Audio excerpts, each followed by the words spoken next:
미녀와 야수. 벨, 우리 예쁜 딸.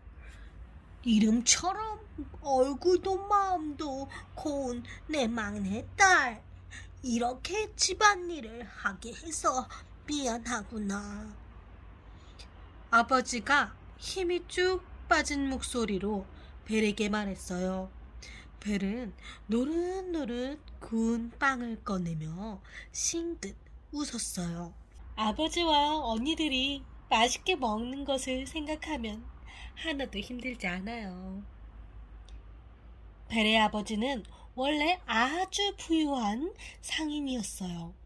어느 날 갑자기 장사하던 일이 잘못돼 하루아침에 가난한 빈털터리가 되었지요.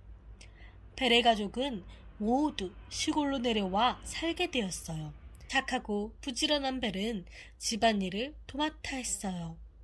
두 언니는 빈둥빈둥 놀기만 했지요.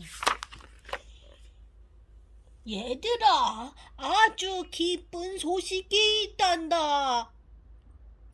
아버지 손에는 반가운 편지 한 장이 들려 있었어요. 폭풍우를 만났던 배가 돌아오고 있다는구나. 배에 실린 물건을 팔면 다시 큰 돈을 벌 수 있을 거야. 나는 곧 항구로 떠나 일이 끝나면 돌아올 거란다.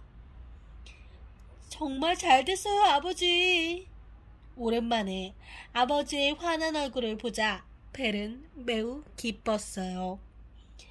다시 부자가 될 수 있다니. 두 언니도 폴짝폴짝 뛰며 까르르 웃었어요. 아버지, 돌아오실 때 반짝거리는 새 드레스 좀 사다 주세요. 저는 반짝거리는 보석 반지와 목걸이요. 오냐, 사오고 말고. 벨, 너는 뭐 필요한 것 없니? 저는 빨간 장미 한 송이면 돼요. 아버지는 착한 벨을 꼭 안아주고는 길을 떠났어요. 하지만 아버지가 생각했던 대로 일이 잘 풀리지 않았어요.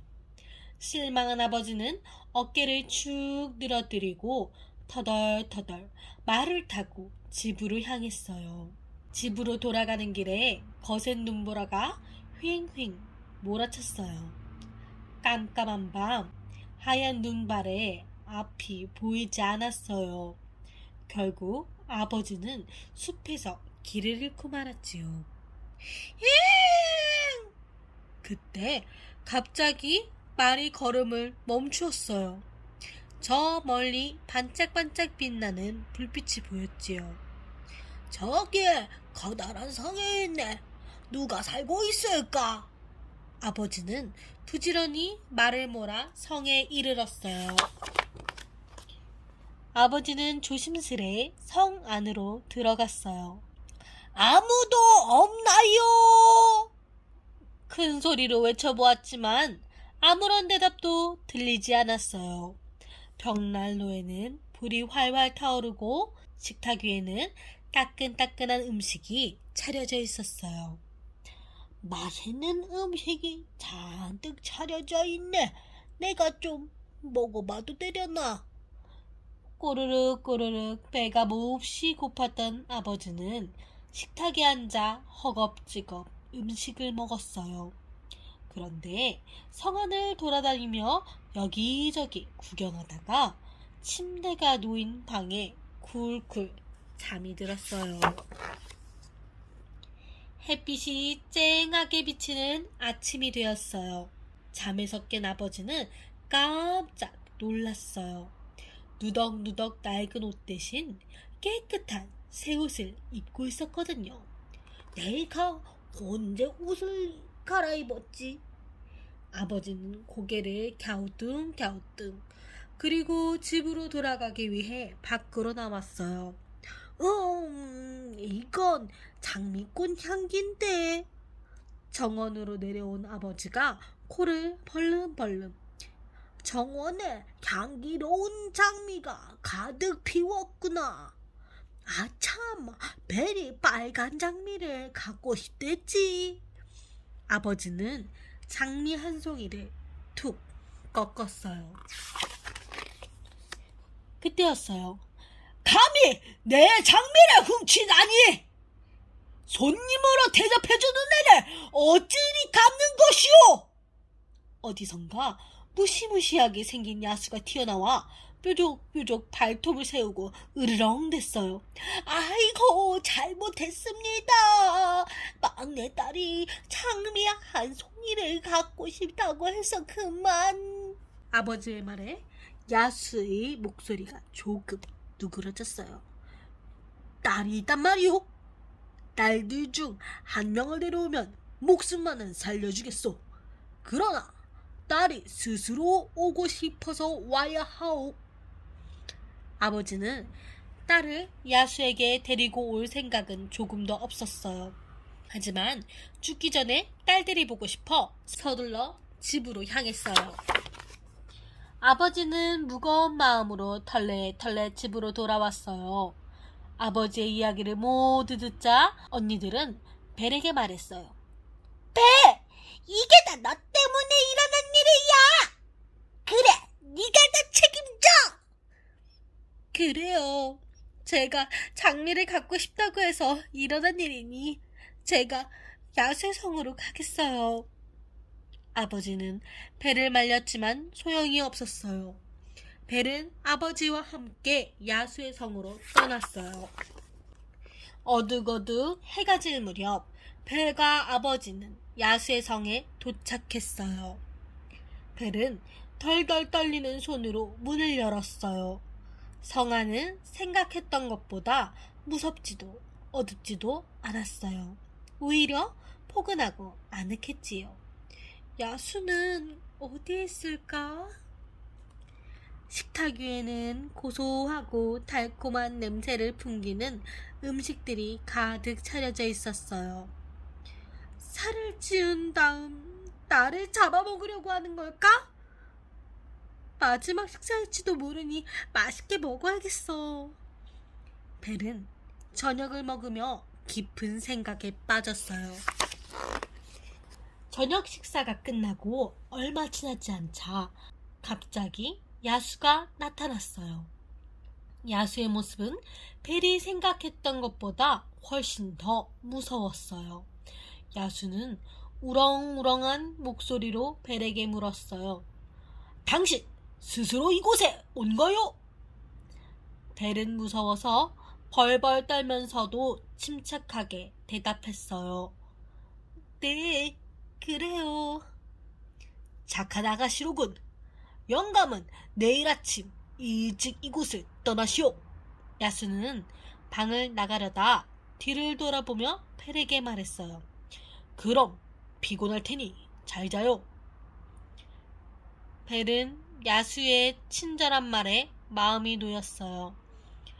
겉모습은 거칠지만 속마음은 따뜻한 분이구나.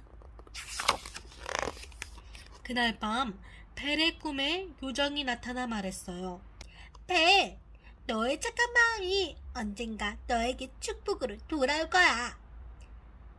아침이 되자 벨은 고개를 갸우뚱하며 꿈에서 깨어났어요. 그리고 아버지를 성문 앞까지 데려다 주었어요. 아버지, 저를 믿으시고 너무 걱정하지 마세요. 아버지는 벨을 안아주며 눈물을 흘렸어요. 그리고는 슬픈 마음으로 성을 떠났지요. 혼자 남은 벨은 성 안 여기저기를 기웃기웃 살펴보았어요. 그러다 벨의 방이라고 쓰인 문을 보았지요. 그 방에는 책이 아주 많았어요. 벨이 책 한 권을 뽑아 펼치자 이렇게 쓰여 있었어요. 바라는 것은 뭐든지 말씀하세요. 나는 아버지가 보고 싶어요. 그러자 벽에 걸린 거울에 아버지의 모습이 보였어요. 이런 방을 준비해 주다니 야수는 마음이 넓은 분이구나. 저녁이 되어 벨은 음식이 차려져 있는 식탁에 앉았어요. 음식은 벨의 입맛에 꼭 맞았지요. 냠냠 맛있게 저녁을 먹고 있는데 야수가 나타났어요. 벨, 음식은 맘에 드나요? 네, 아주 맛있어요. 우락부락한 야수의 얼굴을 보자 벨의 목소리가 가늘게 떨렸어요. 내가 정말 흉측하고 무섭게 생겼어? 네, 솔직히 조금 무서워요. 하지만 마음은 따뜻한 분이라고 생각해요. 그렇게 말해주니 고맙소. 이 성에 있는 모든 게 당신 것이오. 당신이 여기서 즐겁게 지냈으면 좋겠소. 벨은 야수의 배려심 가득한 말에 감동했어요.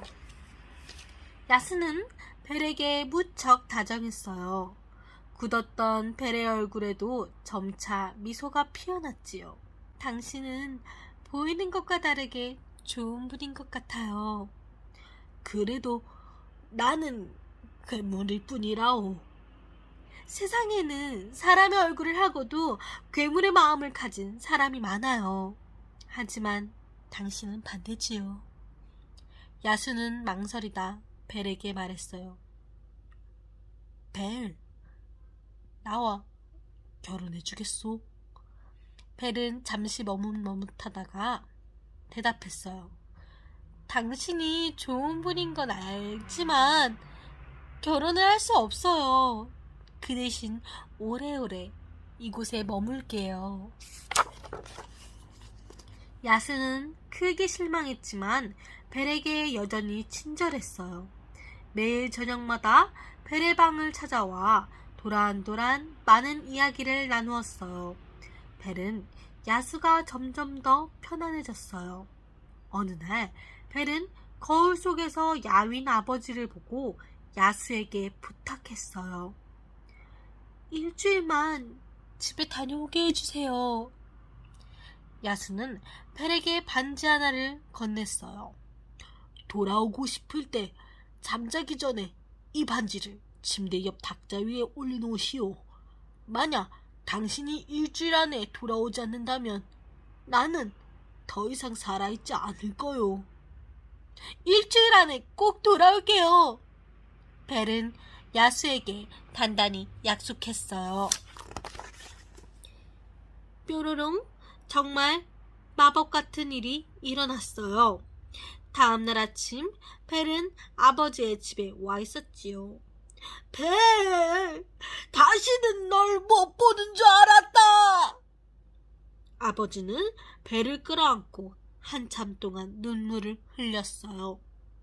저도 아버지가 얼마나 보고 싶었는지 몰라요. 벨의 소식을 듣고 언니들이 후다닥 달려왔어요. 언니들도 많이 보고 싶었어요. 언니들은 샘이 나서 입을 삐죽이며 말했어요. 흥! 저 값비싼 드레스랑 보석 좀 봐! 야수에게 붙잡혀 사는 거 아니었어? 왜 저렇게 행복해 보여? 언니들은 괜히 벨이 미워졌어요. 그렇게 일주일이 지났어요. 언니들은 벨이 돌아가지 못하게 애를 내었어요. 벨이 약속을 어기면 야수가 화를 낼 테니까요. 벨, 벌써 가는 거야? 우리가 또 언제 보겠어? 일주일만 더 있다가. 언니들은 가짜 눈물을 뚝뚝 흘리며 벨을 붙잡았어요. 마음이 약해진 벨은 그러겠다고 했어요. 며칠 뒤 벨은 무서운 꿈을 꾸었어요. 꿈속에서 야수가 끙끙 괴로워하고 있었지요. 안 돼요. 벨은 식은땀을 줄줄 흘리며 잠에서 깨었어요. 내가 야수님과의 약속을 어겼어. 어서 돌아가야 해. 그날 밤 벨은 탁자 위에 반지를 올려놓고 잠을 잤어요. 뾰로롱, 눈을 뜨니 벨은 다시 야수의 성에 돌아와 있었어요. 야수님, 어디 계세요? 제가 돌아왔어요. 벨은 성을 구석구석 뒤지며 야수를 찾았어요. 아무리 큰 소리로 불러봐도 찾고 또 찾아봐도 성 안 어디에도 야수는 보이지 않았어요. 그때였어요. 쿵! 무언가 쓰러지는 소리가 들렸어요. 야수님! 야수님! 벨은 야수가 쓰러진 장미나무 아래로 뛰어갔어요. 야수님, 눈 좀 떠보세요. 제가 잘못했어요. 벨은 울부짖으며 야수를 흔들어 깨웠어요. 야수가 벨의 목소리를 듣고 스르르 눈을 떴어요. 벨, 너무 늦었어. 나는 더 이상 버티지 못할 것 같소. 벨의 눈에서는 주룩주룩 눈물이 멈추지 않았어요. 이제야 제가 당신을 얼마나 사랑하는지 알게 되었어요. 당신의 아내가 되고 싶어요. 제발 제 곁에 있어주세요. 그때였어요. 펑! 갑자기 커다란 소리와 함께 눈부신 빛이 성을 감싸고 딩동댕동 아름다운 음악이 성 전체에 울려 퍼졌어요. 깜짝 놀란 벨은 야수를 돌아보았어요. 그런데 야수가 있던 자리에는 멋진 왕자가 있었지요. 어떻게 된 일이에요? 나는 마녀의 마법에 걸려 야수로 지냈어요. 나를 진심으로 사랑해준 당신의 마음 덕분에 그 마법이 풀린 거요. 정말 고마워요. 왕자와 벨은 손을 꼭 잡고 성 안으로 들어갔어요. 꿈에 나타났던 요정들의 도움으로 아버지와 언니들도 뾰로롱 모두 벨이 있는 성에 오게 되었어요. 벨, 너의 따뜻한 마음으로 이 모든 행복을 얻었구나. 이제 왕자님과 함께 행복하게 잘 살길 바랄게. 요정과 가족의 축복 속에서 벨과 왕자는 결혼식을 올렸답니다.